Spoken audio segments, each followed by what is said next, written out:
Fala pessoal, tudo bem? Pessoal, eu postei ontem 2 vídeos de pastores que são bem pesados, né, os vídeos, né? O primeiro eu nem pude publicar, porque o YouTube falou que a monetização ia ser restrita ou anulada, porque é um vídeo de um pastor, eu acho que ele é de Goiânia, onde ele fala que se uma criança é vítima de uma violência, eu vou usar esse termo, porque eu não posso usar aquela outra palavra, senão o YouTube também desmonetiza esse vídeo. Aliás, tem vários vídeos meus que eu envio e o YouTube fica desmonetizando. Mas ele fala que se uma criança é vítima dessa agressão, vamos chamar assim, ele fala que a criança também pode ter culpa disso. Olha que fala mais esquisita, né? A vítima, pessoal, nunca tem culpa de nada. Esse papo de que a vítima tem culpa é papo de safado. É papo daqueles caras que fazem esse tipo de coisa e depois falar a culpa é da vítima. É o mesmo que eu sair na rua, por exemplo, com o meu celular, eu ser assaltado, depois o ladrão falar, a culpa foi dele. Quem mandou ele andar na rua com aquele celular? E isso já aconteceu comigo, tá? Pra quem não sabe, eu já fui assaltado. Então, sabe, é uma fala tão nojenta, tão escrota, que eu acho até que o Ministério Público deveria investigar esse caso, sendo bem honesto com vocês. Porque que nem eu falo aqui pra vocês, eu posto aqui na aba comunidade, eventualmente, mas periodicamente, aquele que eu chamo de caso isolado, né? Nosso caso isolado, número 1.700.000 não sei quantos mil. Se esses casos já são tantos, que até por uma taxa de amostragem a gente pode até generalizar, como eu já fiz um vídeo explicando sobre isso, imagina os casos que não são descobertos.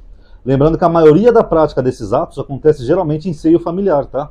E boa parte por religiosos e pastores. Por coincidência, eu fiz também semana passada um vídeo aqui chamado Correlação entre religiosos e abusos, tá? Que também é uma tese minha, sobre por que algumas pessoas que têm inclinação a praticar esses atos, elas acabam entrando na religião, tá? O vídeo tá aí, quem quiser assiste. E o outro vídeo, igualmente estranho, foi daquele pastor Lucinho, era daquela igreja Lagoinha, que já está envolvida, sempre acontece escândalo nessa igreja da Lagoinha, onde esse pastor ele fala que ele, para proteger a filha dele, para ela não ter um namorado precoce, que esse é o contexto do vídeo, ele foi uma figura paterna, como se ele fosse um marido já da filha dele, para ela não sentir carência e querer sair namorando qualquer um. Mas aquelas práticas que ele fala no vídeo, pessoal, elas vão um pouco além de uma prática carinhosa de um pai com uma filha. Ele chama ela de mulherão, você é minha mulher, deu um beijo na boca dela, falou, quando você arrumar um namorado, eu já beijei primeiro. Inclusive, para quem não sabe, a critério de informação, aulas de educação sexual, que inclusive esses religiosos são contra e uma parte da extrema-direita também é contra, as aulas de educação sexual nas escolas é justamente para isso, é para ensinar as crianças os limites. Olha, você não pode ser tocada aqui no peitinho, você não pode ser beijada na boca quando alguém quiser beijar você, nem papai, tio, irmão, etc. Eles não podem passar a mão na sua perninha, porque muitas vezes a criança não tem nem ciência do que está acontecendo. Então essas aulas de educação sexual é justamente protetiva, para proteger as crianças desse tipo de atitude. A filha desse pastor já enviou um vídeo, falou que nunca aconteceu nada demais, que as pessoas estão exagerando, tal, não sei o quê. É claro, é natural que ela está defendendo o pai dela. Mas a forma como ele narra aqueles fatos que aconteceram, pessoal, isso passa muito dos limites. Então é bem estranho isso, entendeu? Porque a forma como ele trata a filha dele, sendo bem honesto com vocês, não é uma forma muito saudável, né, de um relacionamento de pai e filha. Tanto que uma vez, numa escola, eu não sei em qual lugar do Brasil, mas alguns educadores foram dar uma aula de educação sexual. Depois da aula, 40% dos alunos procuraram esses educadores e falaram que eles estavam sendo assediados em casa, porque eles não tinham consciência disso. Por isso que a educação sexual era importante nas escolas. Mas uma parte de uma galerinha política, que eu não vou nem falar o nome, eles são contra a aula de educação sexual.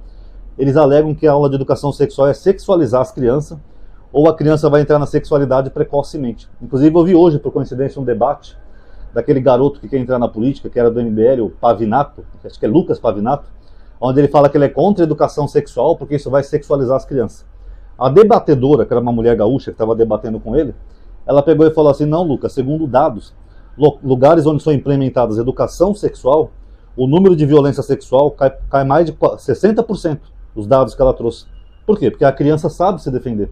A criança sabe que aquilo não é normal, que aquilo ali está passando um pouco do limite, aí a criança vai contar para algum adulto responsável que confia, ou a mãe, ou uma tia, ou uma avó, e aí providências seriam tomadas e aquela criança estaria protegida. Ironicamente, a maioria dos religiosos usam o mesmo argumento para ser contra a educação sexual. Porque na ignorância deles, eles acham que educação sexual é sexualizar a criança. E não tem nada a ver uma coisa com a outra. É justamente para proteger. Eu já fiz um vídeo sobre isso no canal de política, que ela é dividida por faixa etária. Uma faixa etária para a criança se proteger e entender certos limites, que pode ser configurado abuso, mesmo que não aconteça nada, mas há um abuso do limite daquela criança, do individual dela, e outra parte é para adolescentes, para evitar gravidez precoce, riscos, aborto, essas coisas. Engraçado que esse pessoal religioso, eles são contra aborto, mas eles são contra uma educação que vai ajudar os adolescentes a evitarem contrair gravidez indesejada. Não faz o menor sentido. E por fim, pessoal, ó, tá passando uma sirene aqui agora, ó. Não sei se vocês vão estar ouvindo, que agora que eu tô com esse microfone, o som mais próximo do microfone é que está sendo captado. Então depois vocês comentem aí. E por fim, pessoal, é por isso que eu milito aqui no canal, como vocês sabem, pelo direito da liberdade sexual dos homossexuais. Milito na teologia, porque as pessoas usam a Bíblia para condenar os homossexuais, e eu bato o martelo que não. Porque eu acho muita hipocrisia que são essas mesmas pessoas que depois sobem num púlpito para falar mal de gays. Sendo que dois homens adultos, consensualmente, lembrando que eu estou falando de adultos, não de criança, e consensualmente, ou seja, nada forçado ou obrigado, se relacionarem é um direito deles. Como diz aquele ditado, quando um não quer, dois não briga. Então se os dois querem, é porque os dois de alguma forma vão ter algum tipo de prazer, nasceram assim, e é um direito da pessoa viver a sua sexualidade. A pessoa não tem que viver a vida inteira com uma neura de que tem uma criatura divina lá no céu, que odeia você, acha você abominável, e vai te mandar para o inferno para arder para todo sempre. Quer dizer que Deus ia mandar essas pessoas para o inferno e essas outras pessoas. Olha o tanto de casos que eu posto aqui no meu canal. Ou que nem eu já indaguei aqui uma vez. Por que as igrejas alegam que Jesus pode curar os gays, né? Sendo que não é nem doença, mas Jesus cura os gays? Por que Jesus não cura os pedos? Quer dizer que Jesus só tem poder contra os gays. Agora, contra os outros, não, tudo bem. Os caras pintam, bordam, pousam de pastores, ainda são sustentados pelos seus fiéis com dízimos e ofertas e vendas de objetos ungidos, e não acontece nada com eles. Complicado, né, pessoal? E mais um pontinho também que eu queria ressaltar aqui, é por isso que eu falo que a moral cristã, lembrando que moral é diferente de ética, tá? Eu já tenho um vídeo aqui no canal explicando, a moral dele só se resume a isso, a ser hétero ou gay, hétero ou gay. Quando esse pastor estava falando essas bobagens aí na Lagoinha, você vê que as pessoas estavam ali até aplaudindo ele, os fiéis. Agora, se esse mesmo pastor tivesse chegado lá e falado, pessoal, eu quando era mais novo eu tive um caso com um rapaz, eu arrumei um namorado. Aquelas mesmas pessoas iam se levantar e ir embora, começar a xingar ele de viado, de tudo, falar que ele estava com o diabo, com pombagira, e iam sair da igreja. Agora, ele falando essas coisas tão absurdas, que pra mim é absurdo. Não sei, talvez a impressão de vocês possa ser mais suave, mas pra mim eu achei bem ridículo aquilo, bem absurdo, bem pesado. A partir do momento que elas estão ali aplaudindo e não fizeram nada, você vê que eles estão um pouco se lixando. A moral deles não tem nada a ver com uma moral, não tem nada a ver com ética. É uma moral seletiva, que se resume só a ser hétero gay, hétero gay, hétero gay. Eu lembro, por exemplo, a Fordelis, quando ela foi acusada de matar o marido, e surgiu o escândalo da família dela, que era filho do irmão dormindo com irmã dormindo com o padrasto, ou ela dormindo com os filhos que ela adotava, sabe? Era uma putaria danada a família dela. Mesmo assim, ela fazia cultos lotados. Eu lembro que o Gabriel Monteiro, o garoto Pecheca, antes dele ser preso, acho que ele já era deputado na época, ele foi lá uma vez com o celular fazer um videozinho, né, para mostrar que a igreja dela estava cheia, os seguranças não deixaram ele entrar na igreja, mas ali ele mostrou a hipocrisia aqui, pessoal. A igreja dela lotada, todo mundo ali participando do culto, da mulher que foi acusada de trair o marido e que a família dela era uma verdadeira Sodoma e Gomorra. Agora, se a Fordelis tivesse sido acusada de arrumar uma namorada, vocês acham que os cultos dela ia estar lotados? Não ia, pessoal. Porque a moral dos crentes é assim. Ah, matou os pais à paulada, tudo bem, como a Suzane Richthofen. Inclusive ela foi bem aceita pela igreja, né, depois que ela foi presa. A Suzane Richthofen chegou a virar pastora. E aí depois que ela arrumou uma namorada na cadeia, todos aqueles fiéis da igreja se afastaram dela. Quer dizer, para o evangélico, arrumar uma namorada é pior do que matar os pais à paulada. Só pra você ver como a moral dele se resume só nessa bobagem de sexualidade, é hétero gay. Quer dizer que arrumar uma namorada é grave, matar os pais à paulada não. Aí Jesus abraça, dá todo amor, carinho, perdão. Isso é ridículo, pessoal. É uma moral, sabe, que não tem o menor limite. Eu não imagino, por exemplo, uma mãe que criou um filho ou que ama um filho, como é que ela consegue ir num culto de um pastor que faz esse tipo de crime? Não estou falando desse pastor do vídeo, estou falando daquele crime que eu posto todo dia aqui no canal, que eu não posso falar aqui no vídeo, senão o YouTube derruba. Mas como que uma mãe consegue ir numa igreja de um pastor que faz esse tipo de prática? E pior, ainda, às vezes levar os filhos na igreja. Sabe, isso é horrível. Vocês deixariam seus filhos frequentar uma igreja sabendo que seu pastor é suspeito dessa prática horrível?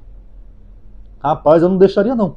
Inclusive, que nem eu falei aqui pra vocês, se eu tivesse popularidade aqui na internet o bastante, além de eu não ter o YouTube ultimamente anda bugado pra caramba, por isso que eu peço like, falo pra vocês comentarem, etc.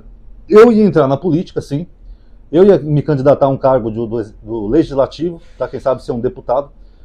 E, não só eu acho que deveria ter uma bancada mais racionalista no Congresso, ateus, agnósticos, pessoas para confrontar essa bancada evangélica no Congresso, e eu ia começar a bater de frente com essas coisas. Eu ia falar, não, agora é lei, criança não pode ir sozinha à igreja. Porque, infelizmente, pelo número de casos que nós temos, Que vira e mexe eu posto aqui no canal um monte.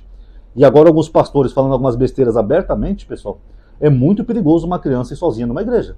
Você que está vendo esse vídeo, eu não sou deputado, tá? Sou só um cara no YouTube. Mas pensa nisso. Se seu filho ou filha falar que vai na igreja, tome muito cuidado, porque a igreja realmente no Brasil virou isso, virou um antro de perversão. Lembre do caso do Lucas Terra, o garotinho bonito, de bem, tinha a vida inteira pela frente, ele só saiu de casa, mãe, eu vou ali na igreja, na Universal. Vai com Deus, querido, ora por mim. O que aconteceu com o garoto, gente? O garoto foi violentado sexualmente e depois ainda botaram fogo no corpo dele. Tem as fotos na internet, se vocês quiserem ver o corpinho dele todo cremado, só porque foi numa igreja.